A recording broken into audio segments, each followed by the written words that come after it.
본문은 이사야 선지자가 메시아로 오실 예수님이 어떤 사역을 감당할 것인가에 대해서 예언한 말씀입니다. 특별히 누가복음 4장을 보면 예수님께서 공생애를 시작하기 앞서서 나사렛 회당에 들어가서 성경을 읽으셨는데 그때 읽은 성경이 바로 오늘 본문입니다. 이 말씀을 읽고 난 후에 선포하기를 이 글이 오늘 너희 귀에 응하였느니라 하고 말씀하셨는데, 성경이 예언하고 있는 메시아가 다름 아닌 예수님 당신이라는 것을 분명하게 선언하신 거죠. 1절 말씀 한번 보겠습니다. 1절 같이 읽어요. 주 여호와의 영이 내게 내리셨으니 이는 여호와께서 내게 기름을 부으사 가난한 자에게 아름다운 소식을 전하게 하려 하심이라. 나를 보내사 마음이 상한 자를 고치며 포로된 자에게 자유를, 갇힌 자에게 노임을 선포하며. 할렐루야. 예수님은 여호와의 영, 곧 성령을 받으신 후에 하나님의 사역을 시작하셨습니다. 본문을 보면 성령 받은 모습을 여호와께서 기름을 부으셨다, 여호와께서 내게 기름을 부으셨다, 이렇게 표현을 하는데, 여러분 왜 성령이 임하는 것을 기름으로 비유했을까요? 성경학자들은 몇 가지 의미를 부여합니다. 먼저 기름은 왕, 메시아를 상징하기 때문에 그렇습니다. 히브리어로 메시아라는 말은 기름 부음 받은 자라는 뜻을 가지고 있지요. 구약에서 왕이나 제사장, 선지자는 그 직분의 위임을 받을 때 반드시 머리에 기름을 부었습니다. 이것은 하나님의 권세를 위임받는다는 것을 의미하는 거죠. 곧 예수님께서 성령의 기름 부음을 받았다는 것은 그분이 세상을 구원할 왕으로 오셨다는 말입니다. 베드로전서 2장 9절을 보면 너희는 택하신 족속이요 왕 같은 제사장이라고 했습니다. 이것은 그리스도인의 특권을 말하죠. 하나님과 우리의 관계가 신인 관계나 주종 관계가 아니라는 말이죠.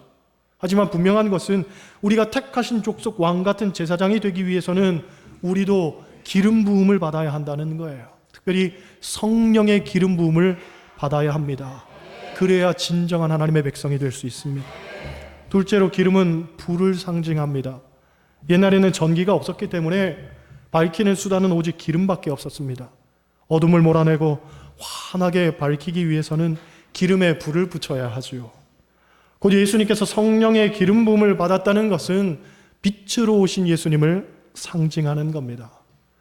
여러분, 성령이 임하시면 우리의 삶에도 빛이 생깁니다. 모든 어둠 권세는 물러가고 우리의 삶도 밝아집니다.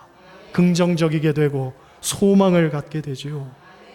그리스도인의 삶의 특징이 여러 가지가 있지만 그 중에 대표적인 것을 꼽으라면 기쁨과 감사입니다. 그리스도인은 기쁘게 살고 감사하며 삽니다. 왜냐하면 기쁨과 감사는 우리의 의무이자 책임이기 때문에 그렇습니다. 성경은 말하기를 항상 기뻐하라, 쉬지 말고 기도하라, 범사에 감사하라. 이것이 그리스도 예수 안에서 너희를 향하신 하나님의 뜻이니라 하고 말합니다. 곧 기쁨과 감사는 그리스도인이라면 마땅히 행해야 하는 일이라는 거지요. 주변을 보면 예수 믿는다고 하면서도 얼굴빛이 어둡고 수심이 가득 차 있는 사람들이 있는데 그 사람은 지금 신앙생활에 뭔가 문제가 있는 겁니다. 신앙생활은 우리에게 기쁨을 주고 감사를 주고 자유함을 주는 것입니다. 이게 진짜 신앙생활입니다. 화요 성경 공부 모임이 지난주에 10주차로 끝났는데 성경 공부하신 분들에게 제가 그동안 성경 공부했더니 어떠세요? 하고 물었더니 더 자유로워졌고 더 해방감이 들었고 기쁨이 생겼다는 거예요. 여러분, 성경은 말하기를 진리가 너희를 자유케 하리라 하고 말했습니다. 진리를 알면 알수록 자유해져야 되는 거예요. 또 요한일서 5장 3절을 보면 하나님을 사랑하는 것은 이것이니 우리가 그의 계명들을 지키는 것이라. 그의 계명들은 무거운 것이 아니로다, 이렇게 말합니다. 그러니까 참된 신앙생활은 말씀을 알아가면 알아갈수록 우리를 더욱 가볍게 하고 자유케 하는 거지요. 더 기뻐지고 더 감사가 생겨야 되는 거예요. 신앙생활하면서 무겁고 힘들게 하는 분들이 있습니다. 하면 할수록 또 알면 알수록 더 힘들고 벅차고 교회는 죄책감에 빠지고 늘 부족한 나를 느끼고 결국 그러다가 번아웃돼서 탈진되어서 신앙생활에 대한 회의감에 빠지다가 결국 교회를 떠나버린 이들 얼마나 많습니까? 교회 학자들에 따르면 한국의 개신교인이 1000만인데 교회를 한 번쯤 다녀봤지만 교회를 영영 떠나버린 인원도 1000만이라는 거예요. 엄청난 숫자죠. 그들이 교회를 왜 떠났겠습니까? 결국은 무겁고 힘들었기 때문에 그런 거죠. 말씀이 얼마나 우리를 자유케 하는지 또 우리에게 기쁨을 주는지 그걸 경험하지를 못한 거예요. 그런 면에서 지금 여러분의 삶을 점검해 보시길 바랍니다. 나는 지금 신앙생활하면서 기쁨이 있는가? 감사가 있는가? 오늘 교회에 오는 발걸음이 정말 설레고 가벼웠는가? 스스로 질문을 던져보시기를 바랍니다. 세 번째로 기름은 치유를 의미하지요. 마가복음 6장 12절로 13절 말씀 보면 제자들이 나가서 회개하라 전파하고 많은 귀신을 쫓아내며 많은 병자에게 기름을 발라 고치더라 하고 말합니다. 성경을 보면 상처에 기름을 바르고 기도하라 하는 말씀이 있습니다. 그래서 미국 교회에서는 지금도 올리브 기름을 바르고 치유의 기도를 드린다고 하지요. 곧 우리를 고치시고 치유하시고 회복시키시는 분은 바로 성령이라는 거예요. 여러분, 성령의 치유는 몇 가지 특징이 있습니다. 하나는 전인적 치유죠. 몸도 마음도 영혼도 관계도 환경도 삶도 다 치료하는 거예요. 성령은 치료하지 못하는 것이 없습니다. 세상적으로 볼 때는 외과는 외과만, 내과는 내과만, 안과는 눈만, 치과는 이만 한정적이지만 성령의 치료는 전인적 치료라는 거예요. 치료하지 못하는 것이 없고 치료가 안 되는 것도 없습니다. 부모도 자식도 남편도 아내도 가정도 사회도 국가도 민족도 다 치유하실 수 있는 거예요. 둘째로 성령의 치유는 온전한 치유입니다. 상처를 의사가 아무리 잘 꿰매도 흔적이 남기 마련이지요. 암 환자가 5년 뒤에 완치 판정을 받았다 하더라도 늘 마음 졸이며 살아야 되는 건 당연한 일입니다. 그런데 성령이 치유하시면 흔적도 없어요. 상처도 없습니다. 완전히 깨끗하게 회복되지요. 더 이상 걱정하지 않아도 됩니다. 할렐루야. 여러분, 이런 치유를 경험하시기를 소원합니다. 또 성령의 치유는 시간과 공간을 초월한다는 거지요. 2000년 전에도 고쳤고 지금도 고치십니다. 서울에서도 고침받고 사천에서도 고침받고 노인도 고침받고 어린아이도 고침받고 제약도 없고 한계도 없고 믿음이 있는 곳, 믿음이 있는 사람에게는 언제 어느 때나 역사하는 것이 성령입니다. 오늘 그 치유의 주인공이 여러분이 되시기를 소원합니다. 할렐루야. 넷째로 기름은 구별을 의미합니다. 이스라엘 백성들은 성막과 그 안에 있는 모든 기구들을 성별할 때 기름을 발랐습니다. 여러분, 하나님은 성령의 기름 부음 받은 자를 거룩하게 구별하시는 줄 믿습니다. 때문에 교회만 다닌다고 성도가 아니지요. 세상에서 거룩하고 온전하게 살기 위해서는 성령의 기름 부음을 경험해야 됩니다. 사실 그리스도인의 거룩함은 하나님의 절대적 요구사항이지요. 레위기 11장 45절을 보면 내가 거룩하니 너희도 거룩하라 하는 말씀이 있습니다. 그런데 이 거룩은 인간의 노력으로 얻어지는 게 아닙니다. 하나님의 은혜의 선물로 주어지는 겁니다. 다른 말로 말하면 성령 충만을 의미하죠. 왜냐하면 거룩함은 하나님의 속성이기 때문에 하나님이 주시는 거예요. 그러므로 거룩함은 성령 충만이고 성령 충만은 곧 성령의 지배를 받는 것입니다. 에베소서 5장 18절 술 취하지 말라 이는 방탕한 것이니 오직 성령으로 충만함을 받으라 하는 말씀이 있습니다. 왜 성령 충만을 술 취함과 연결시켜서 강조를 합니까? 그것은 나타나는 현상이 비슷하기 때문에 그렇죠. 술의 취함은 술의 지배를 받는 것이고 성령 충만은 성령의 지배를 받는 것입니다. 어떤 책을 보니 이런 문제가 나옵니다. 여러분도 풀어보시기를 바랍니다. 어떤 사람이 밤에 술을 3차까지 마시게 됐습니다. 삼겹살집에서 맥주 2병을 마셨습니다. 그리고 주점에 가서 양주 1병을 마셨습니다. 그리고 집에 돌아오는 길에 포장마차에 들러서 친구하고 소주 3병을 마셨습니다. 맥주는 4.5도, 양주는 40도, 소주는 20도입니다. 그러면 이 사람이 마신 술이 도합 몇 도겠습니까? 도합 몇 도겠어요? 복잡하게 계산할 필요는 없습니다. 졸도입니다. 졸도. 그 정도 먹으면 아주 가는 거죠. 뭐. 술을 먹으면 결국 술의 지배를 받게 된다는 거예요. 사람이 술을 먹는 것 같지만 결국 술이 사람을 먹는 거죠. 마찬가지로 우리도 성령의 지배를 받아야 된다는 거죠. 세속적인 것의 지배를 받는 것이 아니라 하나님의 거룩한 영의 지배를 받고 살아야 된다는 거예요. 여러분, 우리가 거룩하면 굉장히 어렵고 힘든 것으로 생각하지만 그렇지 않습니다. 삶 속에서 생각보다 쉽게 실천할 수 있는 게 거룩입니다. 그래서 랑케라는 주석가는 말하기를 거룩이란 쉽게 말해서 싸우지 않는 것이다, 이런 이야기를 합니다. 비견한 예로 어떻게 하는 것이 주일을 거룩하게 지키는 것인가? 라는 질문에 주일날은 싸우지 않는 것이다 라고 이야기할 수 있습니다. 그렇죠? 다른 날은 다 부부 싸움을 해도 주일날만큼은 여보, 오늘만큼은 싸우지 맙시다.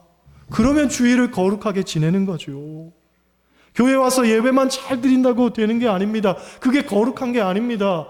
이런저런 문제 앞에서 서로 싸우지 말고 양보하면서 이해하면서 그렇게 오늘 하루를 지나는 게 거룩이지요. 거룩. 제가 아는 목사님이 신학생 시절에 주일날 예배 시간이 다 됐는데 목사님이 안 나오더라는 겁니다. 그래서 사택으로 목사님 부르러 갔더니 이 목사님이 신학생을 보면서 야, 오늘 설교는 네가 좀 해라 하더라는 거예요. 도저히 내가 지금 설교할 분위기가 아니니까, 기분이 아니니까 네가 설교를 좀 해라 하고 이야기를 했는데, 아니 준비를 했나요? 뭐 기도를 했나요? 신학생이 아는 게 있나요? 게다가 주일날 아침에 목사님이 당연히 설교를 하셔야지 신학생이 왜 합니까? 그것도 담임 목사가 뻔히 집에 있는 걸 아는데, 어디 출타한 것도 아니고 집에 계신데 신학생이 설교를 왜 해요? 그렇잖아요. 알고 봤더니 목사님하고 사모님하고 아침에 대판 싸워가지고 목사님이 기분이 상해가지고 이 기분 가지고는 설교를 못한다는 거죠. 그래서 야, 네가 설교 좀 해라 그랬는데 그 소리를 또 사모님이 들은 거예요. 사모님 하신 얘기가 누가 설교 못한다 그러면 겁먹을 줄 알아? 그러면서 또 방에서 말이죠, 소리를 지르는데, 야, 옆에서 듣고 있는데 목사님 사모님도 어쩔 수 없는 인간이구나. 예? 너무 걱정은 하지 마세요. 저희는 안 싸우니까. 지금. 예? 어쨌든 목사님 계신데 신학생이 설교를 할 수는 없으니까 목사님 제발 화 푸시고 교회 오세요. 교회 오세요. 시간 다 됐어요. 성도들 기다려요. 설교하셔야 돼요. 간청하면서 매달렸더니 목사님이 말이 없으시는 거예요. 예배 시간 다 됐는데도 목사님 안 들어오시니까 성도들도 무슨 일인가 동요하겠죠. 한 10분쯤 지났는데 목사님이 늦게 들어오신 거예요. 그리고 예배를 인도하시는데 설교를 하면서 계속 우는 거예요. 성도님들, 나는 못난 사람입니다. 나는 설교할 자격도 없는 사람입니다. 나는 목회할 자격도 없는 사람입니다. 나는 부끄러운 사람입니다. 예? 계속 울면서 그 말만 하는데 속 사정을 아는 이 신학생은 말이죠, 아이고 오늘 목사님 저렇게 설교하셔서 되나 그랬는데 듣는 성도들은요, 은혜 받았다는 거예요. 은혜 받았다는 거예요. 예? 사정을 모르니까. 예? 사실 이 목사님이 젊어가지고 직장생활 하시다가 나이 40이 넘어서 목회자의 길로 들어섰는데 사모님이 그렇게 완강히 반대를 하셨다는 거예요. 그러니까 목사님은 소명이 있고 준비가 됐지만 사모님은 준비가 안 된 거예요. 그래서 주일날이라도 수 틀리면 이게 가만 안 있는 거예요. 사모님이. 여러분, 목사가 이 강단에 설교하러 올라갈 때는 가장 편안한 마음으로, 가장 은혜로운 마음으로 올라가야죠. 그렇죠? 그래야 성도들에게 은혜를 끼칠 수가 있습니다. 마음이 혼란스럽고 화가 나고 괴롭고 기분 상하면 어떻게 설교를 하고 어떻게 은혜를 끼칠 수가 있어요? 그렇잖아요. 어떤 분은 제가 예배 들어오는데 붙들고서는 목사님 이런저런 이야기 있다고 이야기를 하시는데, 하늘이 무너지는 얘기 아니면은요 예배 전에는 하지 마세요. 괴로워요, 설교하면서도. 그러니까 설교 다 끝나고 예배 다 끝나고 난 다음에 저한테 말씀해 주시면 감사하겠습니다. 그렇지요? 그런 거예요. 다섯째로, 기름을 바르면 향기가 납니다. 곧 영향력 있는 삶에 관한 이야기지요. 여러분, 그리스도인이라면 자고로 영향력 있는 삶을 살아야 됩니다. 특별히 말 가운데, 인격 가운데, 삶 가운데 그리스도인의 향기가 나야 됩니다. 그 향기는 성령의 기름 부음을 받을 때에 비로소 나는 거지요. 사람을 만나보면 나름대로의 냄새가 있습니다. 한국 사람에게서는 마늘 냄새가 난다고 하죠. 우린 전혀 못 느끼지만 서양 사람들은 단번에 안다는 거예요. 마늘 많이 먹으니까 마늘 냄새가 나는 겁니다. 물론 이런 건 별로 중요치는 않습니다. 김치 먹으면 김치 냄새가 날 수 있고, 고기 먹으면 고기 냄새 날 수 있습니다. 중요한 것은 인격에서 나는 냄새입니다. 인격에서 나는 냄새. 고린도후서 2장 16절을 보면 이런 말씀이 있습니다. 이 사람에게서는 사망으로부터 사망에 이르는 냄새요, 저 사람에게서는 생명으로부터 생명에 이르는 냄새라. 누가 이 일을 감당하리요? 즉, 어떤 분은 인격에서 예수의 향기가 나는 분이 있는 반면에 어떤 분은 아주 썩은 고약한 인격의 냄새가 나는 분이 있더라는 거지요. 말에서, 행동에서, 표정에서 악취가 나는 겁니다. 겉으로는 웃고 있지만 속에서부터 상한 냄새가 납니다. 그런데 재미있는 것은 정작 본인은 그 냄새를 못 맡는다는 거죠. 청국장 집에서 청국장 실컷 먹고 나오면 청국장 냄새가 진동합니다. 그런데 정작 본인은 못 느끼죠. 왜 그렇습니까? 이미 후각이 둔감해져 버려 있기 때문에 그렇습니다. 담배 피우는 사람은 담배 이 냄새를 감추려고 향수도 뿌려보고 가글도 하고 페브리즈도 뿌리고, 그래서 자기는 안 난다고 이야기를 하지만 그 사람 옆에만 있으면 우리가 단번에 알 수 있습니다. 이 사람에게서 담배 냄새가 나니까. 그렇지요? 인격이 상한 사람들을 보십시오. 그 사람들은 고상한 척하고 우아한 척하고 남들에게는 웃고 있지만 사람들은 다 압니다. 그 사람의 인격에서 얼마나 더러운 냄새가 나는지, 얼마나 역겨운 냄새가 진동하는지 본인은 몰라도 사람은 다 안단 말이지요. 속일 수 없습니다. 사람도 못 속이는데 하나님을 어떻게 속인단 말입니까? 우리의 인격을 가꿔야 합니다. 좋은 향내를 풍겨야 합니다. 그리스도인의 향기를 풍겨야 합니다. 이것은 성령의 기름 부음을 받을 때에만 가능한 것입니다. 할렐루야. 이렇게 성령의 기름 부음을 받은 예수님이 어떤 사역을 하셨는가? 오늘 보면 크게 네 가지를 말하죠. 첫째로, 가난한 자에게 아름다운 소식을 전하게 하려 하심이라 하고 말합니다. 가난이란 말은 히브리어로 아나빔이라고 하는데 이것은 크게 두 가지의 의미가 있습니다. 첫째로, 억지로 시킨다, 고통을 가한다라는 강제적 의미가 있죠. 곧 가난하기 때문에 억압을 받고 가난하기 때문에 고통을 받는다는 거예요. 단순히 먹고 사는 것이 어려운 가난이 아니라 가난 때문에 원통하고 뼈에 사무치는 그런 어려움이 속출한다는 이야기입니다. 성경시대의 가난한 이들은 필연적으로 남의 집에 종으로 팔려가거나 부모 자식이 함께 살 수 없는 처지로 전락하고 말았습니다. 여러분 생각해 보세요. 가난한 것도 서러운데 종으로 팔려가서 학대받고 고통당하고 사랑하는 이들과 함께 살 수 없어 떨어져 산다는 것, 얼마나 비참한 일입니까? 그런데 더욱 비참한 것은 그들에게 소망이 없다는 거죠. 소망이. 이 생활이 언제 끝이 날지도 모르겠고 부모 자식이 살아생전 다시 만날 수 있을지 기약조차 없다는 것. 여러분, 이런 가난을 경험해 보셨습니까? 언어학자들이 하는 말이, 우리나라는 예로부터 가난 때문에 잘 먹고 살지를 못했기 때문에 유난히 먹는 것으로 표현하는 말이 많다고 합니다. 아침 인사할 때는 진지 잡수셨습니까? 식사하셨습니까? 하고 인사하고, 나이 물어볼 때도 너 몇 살 먹었냐? 하고 물어보죠. 일이 힘들 때는 아주 애 먹었어. 애를 왜 먹어요? 애 먹었다는 거예요. 기억이 안 날 때에는 잊어먹었어 말을 합니다. 직장에서 일자리가 없어지면 뭐라고 이야기합니까? 나 밥줄 끊겼어 하고 말하고, 하다못해 나쁜 소리를 들어도 욕먹었다고 이야기합니다. 먹을 게 없어서 욕이라도 실컷 먹고 싶은 마음. 그만큼 우리네 삶이 가난했다는 반증이죠. 아나빔이라는 말의 또 다른 의미는 겸손한 자, 자신을 낮추는 자, 이런 영적인 의미도 있습니다. 우리가 좋아하는 팔복의 말씀을 보면 심령이 가난한 자는 복이 있나니 천국이 그들의 것이요, 그런 말씀이 있죠. 이때 가난은 영적인 가난입니다. 자기 의에 있어서 부유한 자가 아니라 하나님 앞에 부복하고 엎드릴 줄 아는 겸허함과 겸비함을 말합니다.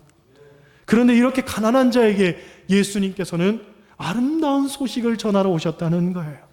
여러분, 물질적으로 가난한 사람들에게 아름다운 소식은 뭡니까? 그 가난에서 벗어나는 거죠. 물질이 많아지는 거예요. 풍성해지는 거예요. 사실 가난에서 벗어나는 일은 도무지 쉬운 일이 아닙니다. 열심히 살지 않기 때문에 가난하다는 말 절대로 해서는 안 되죠. 열심히 일을 해도 가난에서 벗어나는 일은 쉽지 않은 사람들도 많습니다. 그래서 가난을 의미하는 히브리어 아나빔이라는 말 속에는 도울 힘이 없다, 도와줄 사람이 없다, 이런 뜻도 있습니다.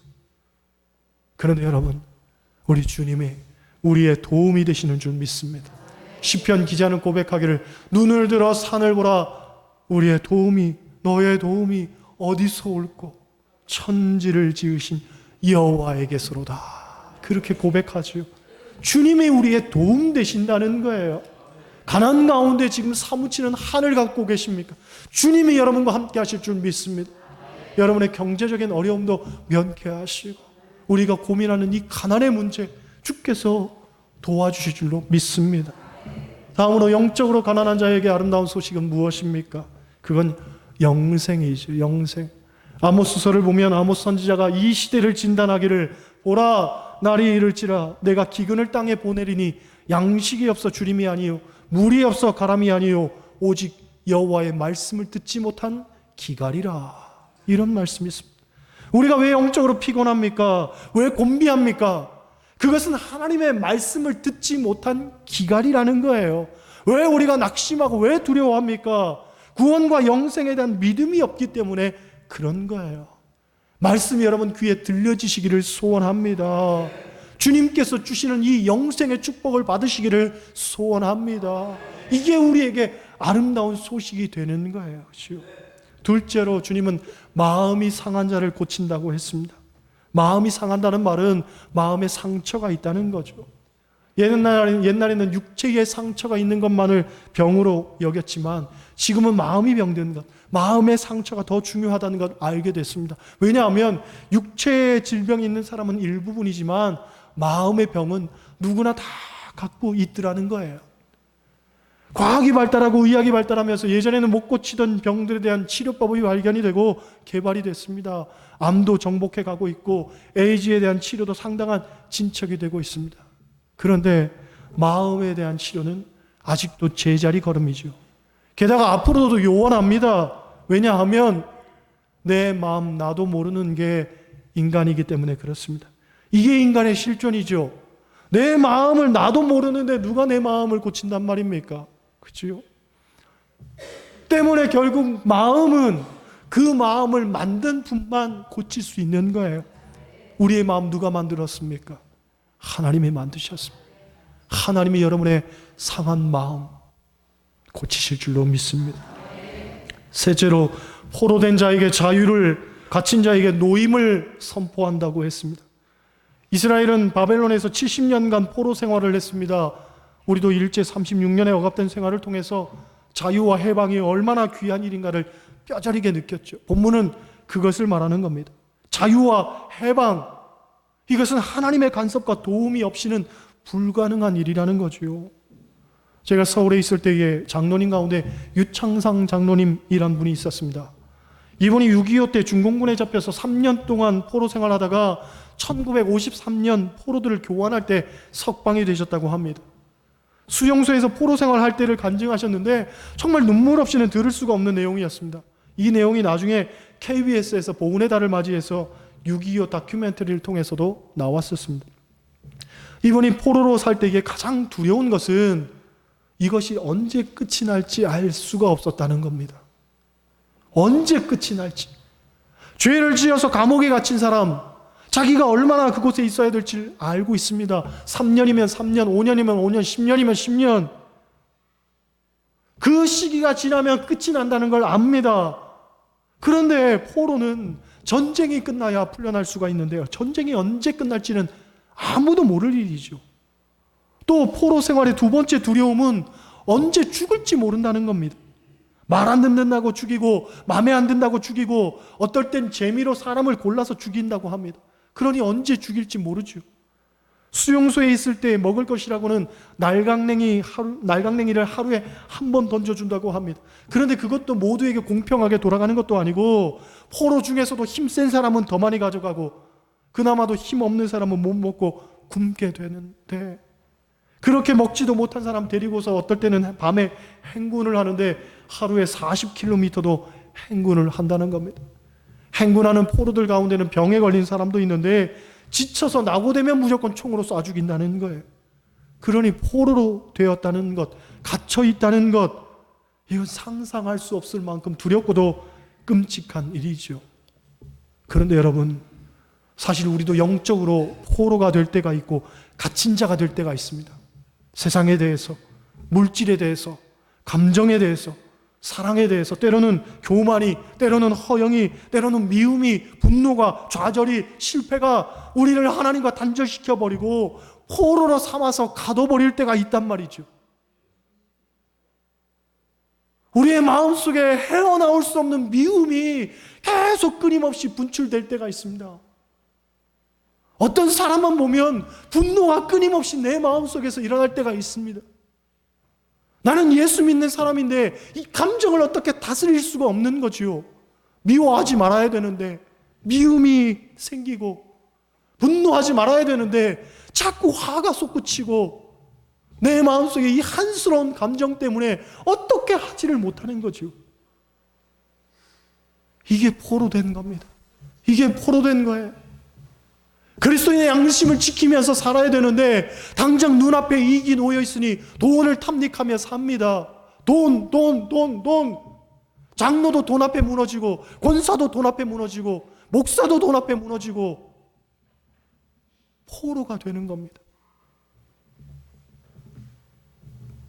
어떻게 이 문제를 우리가 벗어날 수 있습니까? 어떻게 이것을 풀어낼 수 있습니까? 내 힘으로는 안 된다는 거예요. 결국 주님께서 도와주셔야 된다는 거예요. 네 번째로 여호와의 은혜의 해와 하나님의 보복의 날을 선포하신다고 했습니다. 여호와의 은혜의 해는 원래 희년을 상징합니다.